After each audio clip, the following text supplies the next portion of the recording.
अस्सलामुअलैकुम. Good morning children. जनाब Babubhai Sopariwala girls primary school, standard 6, English, unit 2, a ship can walk. विद्यार्थी मित्रों, આપણે યુનિટ 1ની સમજૂતી મેળવી લીધી. યુનિટ 1નું સ્વાધ્યાય પોથી લેખન કાર્ય પણ થઈ ગયું. હવે આપણે યુનિટ 2ની શરૂઆત કરીશું, જેનું ટાઇટલ છે a ship can walk. Ship એટલે બધાને ખબર છે જહાજ, વહાણ, બરાબર? તો જહાજ ચાલી શકે છે. ટાઇટલનું ગુજરાતી અર્થ એ મુજબ થશે. એના અંદર શું આવે છે એ આપણે આગળ ભણીએ. એના અંદર એક્ટિવિટી 1, 2 અને 3 આજે આપણે સમજીશું. જુઓ, unit 2 a ship can walk. એના અંદર એક્ટિવિટી 1, એની એક્ટિવિટી 1 એના અંદર છે એક પોએમ છે, રિસાઇટ એન્ડ સિંગ, વાંચો અને ગાઓ. એક નાની સરખી પોએમ છે, બરાબર? જુઓ, આપણે વાંચીએ. I am jumping, I am jumping, look at me. Can you jump as I do? Yes, I can, yes, I can. I am dancing, I am dancing, look at me. Can you dance as I do? Yes, I can, yes, I can. I am sleeping, I am sleeping, look at me. Can you sleep as I do? Yes, I can, yes, I can. જુઓ વિદ્યાર્થી મિત્રો, આઈ am jumping Gujarati સમજીએ હવે આપણે. Jump કરવું એટલે કૂદવું, આપણને ખબર જ છે. જમ્પ એટલે કૂદવું અને જમ્પિંગ કૂદી રહી છું. આઈ એમ જમ્પિંગ, હું કૂદી રહી છું. લુક એટ મી, મારી તરફ જુઓ. Can you jump as I do, જેમ હું કૂદું છું તેમ તમે કરી શકો છો? Yes I can, yes I can, હા હું કરી શકું છું, હા હું કરી શકું છું. કેન એટલે કરી શકું છું. આઈ એમ ડાન્સિંગ, આઈ એમ ડાન્સિંગ, ડાન્સ કરવો એટલે નાચવું, નૃત્ય કરવું. લુક એટ મી, મારી તરફ જુઓ. Can you dance as I do, તમે નૃત્ય કરી શકો છો જેમ હું કરું છું? Yes I can, yes I can, હા હું કરી શકું છું, હા હું કરી શકું છું. પછી છે આઈ એમ સ્લીપિંગ. સ્લીપિંગ એટલે ઊંઘવું, સૂઈ જવું. હું સૂઈ રહી છું. લુક એટ મી, મારી તરફ જુઓ. Can you slip as I do, તમે સૂઈ શકો છો જેમ હું સૂવું છું? હા હું કરી શકું છું, હા હું કરી શકું છું. બરાબર વિદ્યાર્થી મિત્રો, આવી રીતે અલગ અલગ ક્રિયાપદો ઉમેરીને તમે પોતે પણ એક પોએમ બનાવી શકો છો. બરાબર, બનાવશો ને? ચાલો હવે એક પોએમ એન્જોય કર્યા પછી આપણે આગળની એક્ટિવિટી તરફ વધીએ. આગળની એક્ટિવિટી સમજવા માટે એના અંદર આવતા અઘરા શબ્દો આપણે પહેલાં સમજી લઈએ. જુઓ, પહેલો શબ્દ છે hippopotamus. HIPPOTAMUS.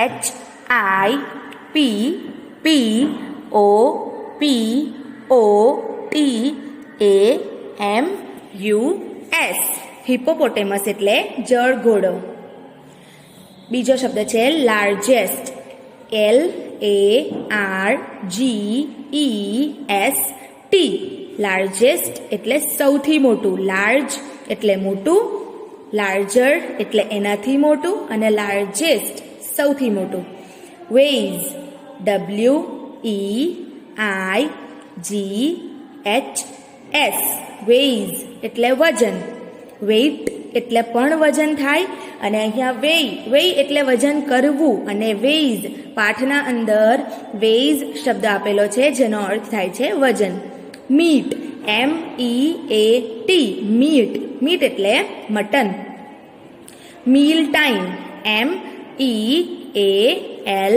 MEALTIME. Meal time એટલે ભોજનનો સમય. આગળ છે ક્રોકોડાઇલ. CROCODILE. ક્રોકોડાઇલ એટલે મગર. ANT. એન્ટ. એન્ટ એટલે કીડી.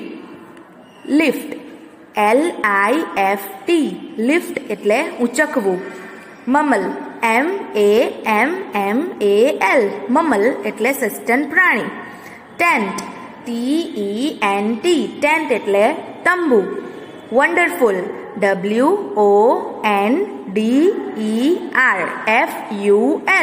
વન્ડરફુલ. વન્ડરફુલ એટલે અદ્ભુત. આગળના શબ્દો છે ટ્રિક્સ TRICKS ટ્રિક્સ એટલે કલાબાજી, યુક્તિઓ. બરાબર. કાઉન્ટ COUNT કાઉન્ટ એટલે ગણતરી કરવી. પેબલ્સ PEBBLES પેબલ્સ એટલે કાંકડા, પથ્થર. ફિંગર્સ FINGERS ફિંગર્સ એટલે આંગળીઓ. ઇમિટેટ IMITATE ઇમિટેટ એટલે નકલ કરવી, કોપી કરવી. બરાબર. જુઓ વિદ્યાર્થી મિત્રો, આપણને ખબર જ છે આપણે આ અઘરા શબ્દો તમારે અઘરા શબ્દો તમારી નોટબુકમાં 5 વખતે સારા અને સુંદર અક્ષરે સ્પેલિંગની ભૂલ કર્યા વગર લખવાના રહેશે. જુઓ, હવે આપણે એક્ટિવિટી 2ની શરૂઆત કરીએ, સમજૂતી મેળવીએ. પહેલાં હું એનું વાંચન કરીશ, પછી આપણે સમજૂતી મેળવીશું. Animals have special abilities. Read the following sentences allowed. Animals એટલે પ્રાણીઓ. Have special abilities. સ્પેશિયલ એટલે ખાસ, એબિલિટીઝ એટલે સક્ષમતાઓ, અલગ અલગ પ્રકારની ખાસિયતો, સક્ષમતાઓ હોય છે. કોને? પ્રાણીઓને. નીચેના વાક્યો જોરથી વાંચો અથવા મોટેથી વાંચો. જુઓ, પહેલું છે a hippopotamus can run faster than a man. જુઓ, અહીંયા હિપોપોટેમસનું ચિત્ર આપેલું છે. તમે હિપોપોટેમસ વરાછાના ઝૂમાં અથવા કોઈ પણ જગ્યાએ ઝૂમાં જોયો જ હશે. જોયો છે ને વિદ્યાર્થી મિત્રો? બરાબર. હિપોપોટેમસ એક કેટલું હેવી, કેટલું વજનદાર પ્રાણી હોય છે, હે ને? તો પણ અહીંયા શું લખે છે? જુઓ, hippopotamus can run faster than a man. Man એટલે માણસ, ફાસ્ટર એટલે વધારે ઝડપથી, ધેન એટલે કરતા. જુઓ, હિપોપોટેમસ એટલે જળઘોડો કેન રન દોડી શકે છે, ફાસ્ટર ધેન અ મેન એક માણસ કરતા વધુ ઝડપથી. એટલે શું? હિપોપોટેમસ એક માણસ કરતા વધુ ઝડપથી દોડી શકે છે. કોઈ દિવસ આમ વિચાર્યું હતું તમે કે આટલું વજનદાર પ્રાણી એક ઇન્સાનથી વધુ ઝડપથી દોડી શકે? નહીં ને? છે ને અજીબ વાત? બરાબર. જુઓ, આવી જ અજબ ગજબ વાતો આજે આપણે જોવાના છીએ. જો બીજું છે rat can last longer without water than a camel. Rat એટલે ઉંદર. બરાબર. કેન લાસ્ટ લોંગર, લાસ્ટ એટલે જીવી શકે છે, લોંગર એટલે લાંબો સમય, વિધાઉટ વગર, વોટર એટલે પાણી, ધેન અ કેમલ, કેમલ એટલે ઊંટ. બરાબર. જો અહીંયા ઉંદર અને ઊંટનું ચિત્ર આપેલું છે તમને, તો અહીંયા શું કહેવા માંગે છે? ઉંદર ઊંટ કરતા વધુ લાંબો સમય પાણી વગર રહી શકે છે. બરાબર. ત્રીજું છે the Siberian tiger is the largest cat in the world. It weighs up to 300 kilograms. It can eat 27.2 kilograms of meat at one meal time. જુઓ, અહીંયા ધ સાઇબિરિયન ટાઈગર એક નામ છે. ઇઝ ધ લાર્જેસ્ટ સૌથી મોટું. Cat એટલે ખબર ને? બિલાડી. બરાબર. ઇન ધ વર્લ્ડ લાર્જેસ્ટ સૌથી મોટી બિલાડી છે દુનિયાની. કોણ? સાઇબિરિયન ટાઈગર દુનિયાની સૌથી મોટી બિલાડી છે. It weighs up to 300 kilograms. એનું વજન કેટલું છે? 300 એટલે 300 કિલોગ્રામ. એનું વજન 300 કિલોગ્રામ જેટલું છે. It can eat 27.2 kilograms of meat at one meal time. A 27.2 kilogram meet એટલે મટન ખાઈ શકે છે એક ભોજનના સમયે. મીલ ટાઈમ એટલે ભોજનનો સમય. વન મીલ ટાઈમ એટલે એક જ ભોજનના સમયમાં, એક જ ભોજનમાં એ 27.2 કિલોગ્રામ મટન ખાઈ શકે છે. કેટલી મોટી બિલાડી હશે? વિચાર્યું તમે? જરા વિચાર તો કરો. આગળ છે, a crocodile can not move its tongue and can't chew. Crocodile એટલે મગર, કેન નોટ મૂવ એટલે હલાવવું, ટંગ એટલે જબાન, એન્ડ કાન્ટ ચ્યુ એટલે ચાવવું. મગર પોતાની જબાન હલાવી શકતો નથી અને ચાવી પણ શકતો નથી. ચ્યુ એટલે ચાવવું. આગળ, the ant can lift 50 times its own weight. The ant એટલે કીડી, ant એટલે કીડી, can lift 50 times its own weight. પોતાના વજન કરતાં 50 ગણું વજન જે એન્ટ છે, કીડી છે, તે ઉંચકી શકે છે. પોતાના વજન કરતાં કેટલું વજન વધારે ઉંચકી શકે છે? 50 ગણું વધારે વજન ઉંચકી શકે છે. The fastest mammal. કોણ છે ફાસ્ટેસ્ટ મમલ? એટલે સસ્તન પ્રાણી. સૌથી વધુ ઝડપી સસ્તન પ્રાણી કયું છે? તો કે dolphin can swim up to 56 kilometres પર આવર. ફાસ્ટેસ્ટ મમલ, ઝડપી સસ્તન ડોલ્ફિન છે. ડોલ્ફિન નામની માછલી બધાને ખબર છે, બરાબર. ડોલ્ફિન કેટલું લાંબુ તરી શકે છે? 56 કિલોમીટર પ્રતિ કલાકની ઝડપથી તળી શકે છે. 1 કલાકમાં કેટલા કિલોમીટર તરે છે? 56 કિલોમીટર. હવે આગળ છે, અ giraffe can clean its ears with its 21-inch long tongue. A giraffe બધા ઓળખો જ છો, બરાબર. can clean સાફ કરી શકે છે its ears એટલે કાન, with its 21-inch long tongue એટલે જબાન, જીભ. એની 21 ઇંચ લાંબી જીભથી પોતાના કાન સાફ કરી શકે છે, બરાબર. આગળ જુઓ. હવે એક્ટિવિટી 3માં પ્રાણીઓની અલગ અલગ સક્ષમતાઓ આપણે જોઈ, બરાબર. હવે એક્ટિવિટી 4 છે, આજે આપણે ભણવાની છે એક્ટિવિટી 4. અડધી ભણીશું અને અડધી આપણે પછીના લેસનમાં જોઈશું. જુઓ આગળ, your teacher will read the dialogue, listen to her carefully and then read it allowed. પહેલાં હું વાંચન કરીશ, પછી આપણે એની સમજૂતી મેળવીશું. Alka, her friend Shabana and Yuvraj are on a visit to a circus. They are visiting it in daytime. They are in a big canvas tent. The manager is talking to them. Manager, come this way, children. We have many animals and birds. They can do wonderful tricks. Alka, oh yes, we heard about it. Manager, look at this monkey. His name is Appu. Appu can count up to 10 and tell us. Alka, Shabana, give him 6 pebbles. Let him count. Shabana, I can't believe this. Appu is showing 6 fingers. Manager, well done, Appu. Have this banana. Come, I will show you some other amazing animals and birds. This way, please. Here is the parrot. He can imitate any voice easily. Yuvraj, really? Let me try. Aham shukah. હવે જુઓ, હું બોલું છું, હું સમજાવું છું, તમે ધ્યાનથી સાંભળજો.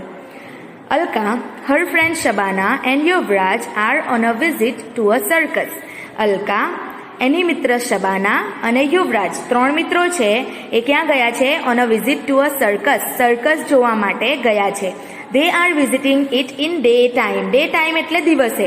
તેઓ દિવસે સર્કસમાં ગયા છે. એનો મતલબ આપણને ખબર છે કે સર્કસના શોઝ હંમેશા સાંજથી એટલે રાતથી શરૂ થાય, બરાબર. પણ આ લોકો દિવસે ગયા છે, તો દિવસે તો ત્યાં પ્રેક્ટિસ ચાલતી હશે, બરાબર. બધા તૈયારીઓ કરતા હશે, તો એ માટે ગયા છે, એ જોવા માટે. They are in a big canvas tent.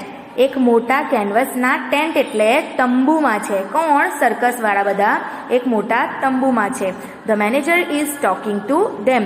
Manager તે લોકો સાથે વાત કરી રહ્યા છે. કોની સાથે? અલકા, શબાના અને યુવરાજ સાથે. કોના મેનેજર? આ જે સર્કસ છે એના મેનેજર આ 3 મિત્રોને મળીને એમની સાથે વાત કરે છે. Manager, come this way children. બાળકો આ બાજુ આવો, આ તરફ આવો. We have many animals and birds. અમારા સર્કસમાં ઘણા બધા પ્રાણીઓ અને પક્ષીઓ છે. They can do wonderful tricks. Wonderful એટલે અદ્ભુત, ટ્રિક્સ એટલે કલાબાજીઓ. અદ્ભુત કલાબાજીઓ, કળાઓ, અદ્ભુત યુક્તિઓ, બરાબર બધું કરી શકે છે. અલકા, ઓ yes we hard about it. Alka શું કહે છે? હા, વી હર્ડ એટલે હિયર એટલે સાંભળવું, અને હર્ડ એ એનું ભૂતકાળનું રૂપ છે.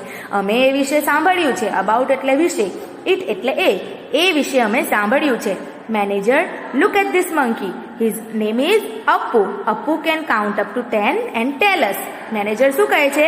આ વાંદરા તરફ જુઓ. His name is Appu. વાંદરાનું નામ શું છે? Appu. Appu can count up to 10 and tell us. Appu 10 સુધી ગણી શકે છે અને આપણને કહી શકે છે. અલકા, શબાના, ગીવ હિમ 6 પેબલ્સ, લેટ હિમ કાઉન્ટ. અલકા શું કહે છે? Shabana, give him 6 pebbles and let him count. એટલે અલકા અને શબાના બંને અપ્પુની ટેસ્ટ લેવા માંગે છે, પરીક્ષા લેવા માંગે છે, બરાબર ને? તો શું કહે છે અલકા કે શબાના એને 6 કાંકરીઓ આપ. પેબલ્સ એટલે કાંકરીઓ, પથ્થર. પેબલ્સ એટલે કાંકરીઓ, પથ્થર. 6 પથ્થર આપ એન્ડ લેટ હિમ કાઉન્ટ અને ગણવા દે. Shabana, I can't believe this. Appu is showing 6 fingers. મને યકીન નથી થતું, મને વિશ્વાસ નથી થતો. બિલીવ કરવું એટલે વિશ્વાસ કરવો, યકીન કરવું. Appu is showing 6 fingers. Appu 6 આંગળીઓ બતાવી રહ્યો છે. એટલે 6 પથ્થર હતા એટલે અપ્પુ શું કરે છે? 6 આંગળીઓ બતાવે છે. Manager, well done Appu, have this banana. Manager શું કહે છે અપ્પુને? કે ખૂબ સરસ અપ્પુ, આ બનાના ખા. બનાના એટલે કેળું. આ કેળું ખા. Come, I will show you some other amazing animals and birds. આવો, હું તમને બીજા અમેઝિંગ, અદ્ભુત પ્રાણીઓ અને પક્ષીઓ બતાવું. કોણ કહે છે આવું? મેનેજર. કોને કહે છે? અલકા, શબાનાને અને યુવરાજને. This way please. આ તરફ આવો મહેરબાની કરીને. Here is the parrot. જુઓ, આ કોણ છે? પેરટ એટલે પોપટ. કોણ છે? પોપટ.